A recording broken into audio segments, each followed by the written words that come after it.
on the impact of Tropical Storm Hilary in Southern California. Mudslides aren't usually something that we associate with hurricanes, but they are a major threat with Hilary. One thing that is causing it to happen is wildfires. With vegetation burned off, there's nothing to stop the runoff from the rain. Officials say the mud flows can move faster than 20 miles per hour.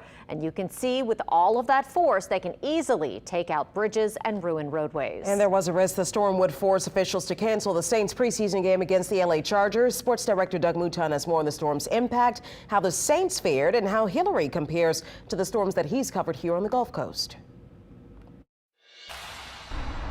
The weather in Costa Mesa, California is certainly a huge improvement over yesterday. I will say, though, all we saw was sort of light wind and light rain, which for a Louisiana storm may not feel like a lot, but this was the first tropical storm to come on land in Southern California in 84 years. So what might not have been large for us was a really big deal here. Now, the Saints were able to fly out after the game. They got back home about 3:30 in the morning, and in fact, when we were on the field after the game doing our live shots for 4th down on 4, we could hear planes taking off and leaving, so it didn't take long for the Los Angeles airport to get back to normal. Now, the Saints will get back to normal this week, although the practices, they were scheduled to have joint practices with the Houston Texans this week. Those have been canceled. It's not because of the Saints. This is because the Texans had some injuries, and they didn't feel like they could field a good enough team to hold those joint practices. So the Saints will hold their regular practices ahead of preseason game number 3, which is next weekend